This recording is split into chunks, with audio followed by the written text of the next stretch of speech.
$37.6 billion in mineral wealth just changed hands in 72 hours. Not through markets, not through negotiations, through military force. January 4th, 2026, U.S. Special Forces captured Venezuelan President Nicolas Maduro in an operation that sent immediate shockwaves through commodity markets. Silver surged 7% within hours. Gold climbed 2.9%. But while headlines focused on regime change, something far more strategic was happening in the metals markets. I've been tracking resource warfare patterns for over a decade, and this Venezuela operation fits a historical template that most analysts are missing. This isn't just about oil reserves or political control. This is about America seizing one of the world's largest untapped silver empires, right as China loses its most important Latin American resource ally. And the timing couldn't be more calculated. The United States will run Venezuela until a transition takes place, Trump announced 48 hours after the capture. But embedded in that statement is the real strategy. America just positioned itself to control critical mineral supplies at exactly the moment global silver markets are experiencing their worst shortage crisis in modern history. Let me walk you through the four-stage pattern that governs every major resource war.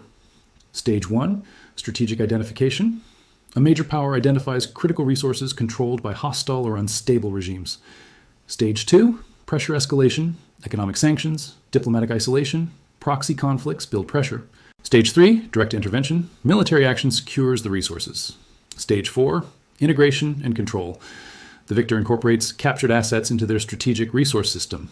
Venezuela just entered Stage 3, and silver markets recognized it instantly. That 7% weekend surge wasn't speculation about political instability. It was recognition that America just gained control of mineral deposits that were previously feeding Chinese industrial supply chains through cartel partnerships. Recognition that global silver supply dynamics just shifted fundamentally. But here's what makes this different from typical resource conflicts. Silver isn't just a monetary metal anymore. It's become the most critical industrial material in modern technology. Every solar panel requires approximately 20 grams. Every electric vehicle uses 25-50 grams. Every AI data center depends on silver's unmatched conductivity properties. And global industrial demand just hit 680.5 million ounces in 2024, nearly 60% of total consumption. Meanwhile, we're experiencing the fourth consecutive year of supply deficits. Mine production can't keep pace with industrial consumption that's growing at 5 to 7% annually. Total deficits since 2021 now exceed 678 million ounces, equivalent to 10 months of global mine output. The mathematics are brutal. Consumption exceeds production by 150 million ounces annually with no new major mines coming online. Into this supply crisis walks the Venezuela operation. The Brisas deposit that America just effectively captured holds approximately 10 million ounces of gold, worth $44.4 billion. But geological surveys suggest silver concentrations in that same formation could be significantly larger. We're potentially talking about one of the Western Hemisphere's largest undeveloped silver districts. For the past decade, this wealth has been controlled by the Cartel de los Soles, a U.S.-designated narco-terrorist organization that has been using Chinese technology and financing to extract precious metals. Intelligence sources suggest these operations were feeding silver directly into Chinese industrial supply chains, bypassing official market channels and U.S. oversight. China's restrained response to the Venezuela operation confirms what many suspected. Beijing just lost a critical supply arrangement they can't easily replace. Venezuela wasn't just about oil for China, it was about maintaining access to Western Hemisphere silver production outside American control at exactly the moment when Chinese industrial expansion requires massive silver inputs for solar manufacturing, EV production, and technology infrastructure. The market reaction tells the complete story. When silver jumped 7% on weekend news about Venezuelan political crisis, that was immediate recognition that supply chains servicing Chinese industry just got permanently disrupted. And at current global deficit levels, losing even moderate Venezuelan production creates additional pressure on already strained markets. This explains why Trump's team moved now. Global silver shortages create maximum leverage for controlling new supply sources. By seizing Venezuelan deposits at peak supply crisis, America gains strategic advantages in every technology sector where Chinese companies compete for limited silver supplies. Solar panels, electric vehicles, data centers, Chinese industrial expansion, and all these sectors just became more expensive and uncertain. But there's something else happening here that connects to broader geopolitical resource competition. China spent years building resource partnerships across Latin America through diplomatic and economic engagement. Venezuela was their crown jewel, a reliable source of precious metals outside American influence. The weekend operation eliminated that arrangement through 72 hours of direct action. This sets a precedent that fundamentally changes how international resource relationships work. If America demonstrates willingness to use military force to control strategic mineral supplies, every Chinese resource partnership in Latin America faces similar risks. Mexico supplies 24.5% of global silver production. Peru adds another significant share. Both have substantial Chinese investment and partnership agreements. The Venezuela precedent creates what strategists call credible threat dynamics. Other resource-rich countries now understand that Chinese partnerships may not provide protection against American intervention when strategic materials are at stake. That knowledge changes negotiating positions in future resource agreements across the hemisphere. But here's where timing becomes critical for silver markets specifically. Developing Venezuelan production to meaningful output levels requires 5 and 10 or 8 years minimum. During that development period, global silver deficits continue widening while the supply that was previously flowing to Chinese companies through cartel operations has permanently stopped. Short-term effect, additional supply pressure on markets already running massive deficits. The 7% silver surge following Venezuela operations represents immediate recognition of these supply dynamics. Markets are pricing in both lost Chinese supply access and anticipated future American control over major deposits. It is similar to oil price responses during Middle Eastern conflicts. Geopolitical control over strategic resources creates immediate price reactions, even when physical supply disruption takes time to materialize. What we witnessed this weekend wasn't just another regime change operation. It was America demonstrating that resource warfare has become acceptable policy when strategic materials are at stake. Silver markets understand the implications even when political headlines focus on democracy and human rights. The mathematics of supply and demand don't care about diplomatic rhetoric. The Brisas deposit sits in southern Venezuela like a geological treasure chest that most people don't even know exists. 10 million ounces of gold worth $44.4 billion at current prices.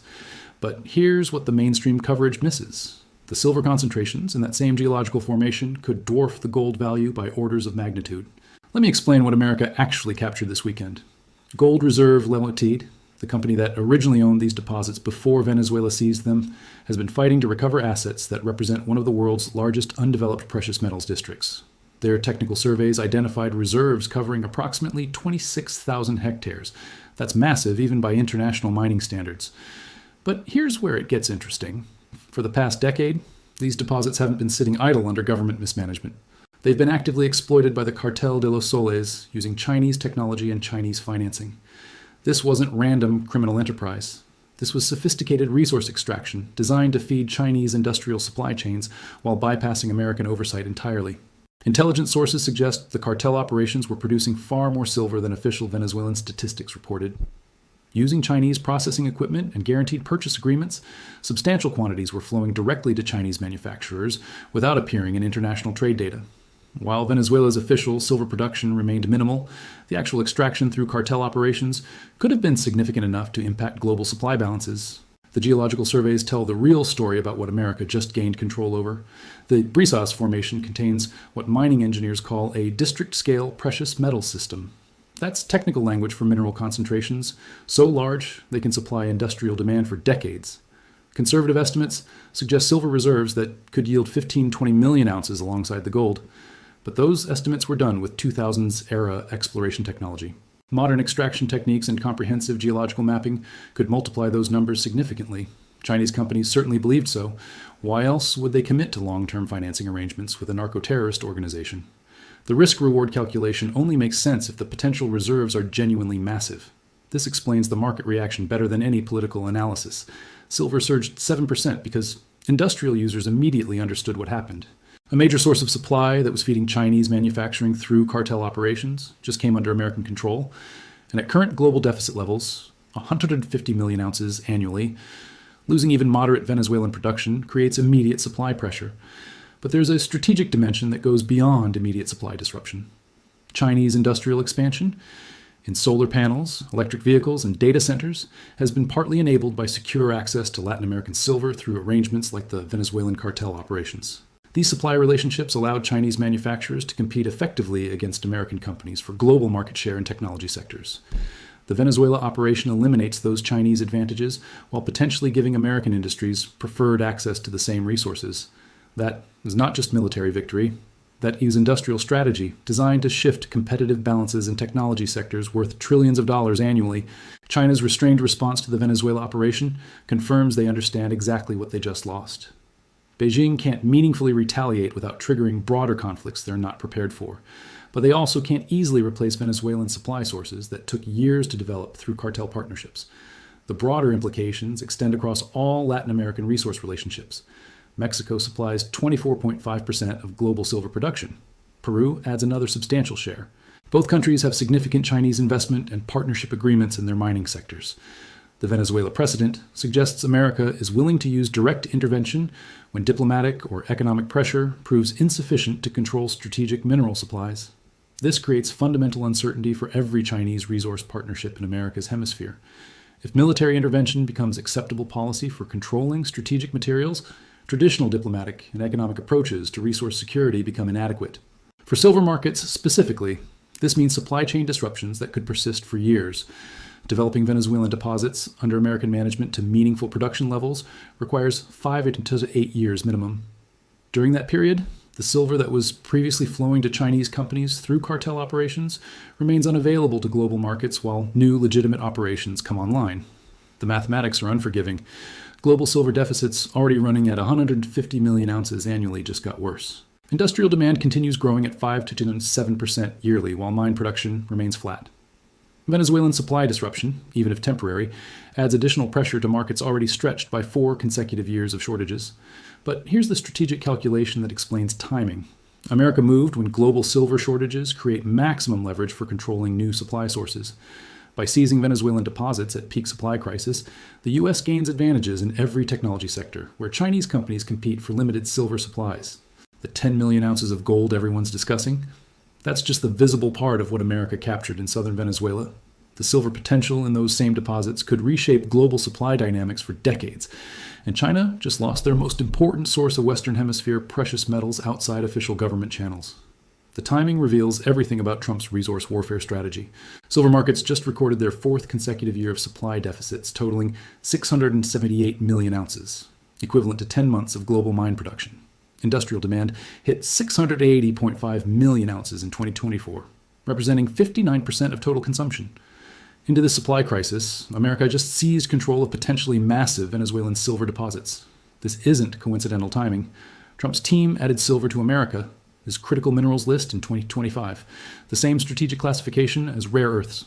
They launched Section 232 investigations into critical mineral imports, creating legal frameworks for potential tariffs or restrictions. Now they've taken direct military control of deposits that were feeding Chinese supply chains. The pattern is clear: strategic resource control disguised as regime change. Every major technology sector America is prioritizing, AI data centers, renewable energy, electric vehicles, advanced defense systems, requires silver as core input material. Chinese competition in these sectors has been enabled by secure access to Latin American silver through arrangements like Venezuelan cartel operations. China spent years building resource partnerships across Latin America through diplomatic and economic engagement. America eliminated key components of that strategy through 72 hours of military action. The message to Mexico, Peru, Bolivia, all countries with Chinese mining partnerships, is unmistakable.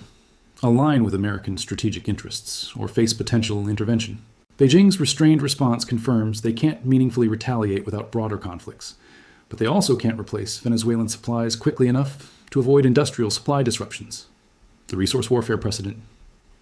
America established could be applied anywhere Chinese companies have secured strategic mineral access. Silver's 7% surge reflects markets' pricing and supply disruptions from resource conflicts extending beyond Venezuela. Every Chinese partnership in Latin America now carries geopolitical risk previously unaccounted for in supply planning. Physical control of strategic materials is becoming more valuable than contract promises or diplomatic agreements. The mathematical reality is unforgiving. Global silver deficits continue widening while Venezuelan development takes 5 to 8 years minimum. Industrial users face immediate shortages as Chinese supply arrangements get permanently severed without quick replacement sources.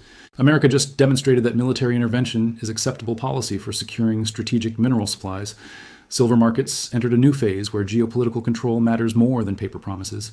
The Venezuela operation was opening move in resource warfare that could reshape global supply chains for decades. What comes next depends on China's response and whether other resource-rich countries begin reassessing their geopolitical alignments. But the precedent is established. Strategic materials have become military objectives when diplomatic solutions prove insufficient. The precedent is set. America will use military force to control strategic mineral supplies. China lost critical resource partnerships built over decades. Silver markets recognize that physical scarcity now trumps diplomatic agreements. Do you think this signals broader resource wars ahead?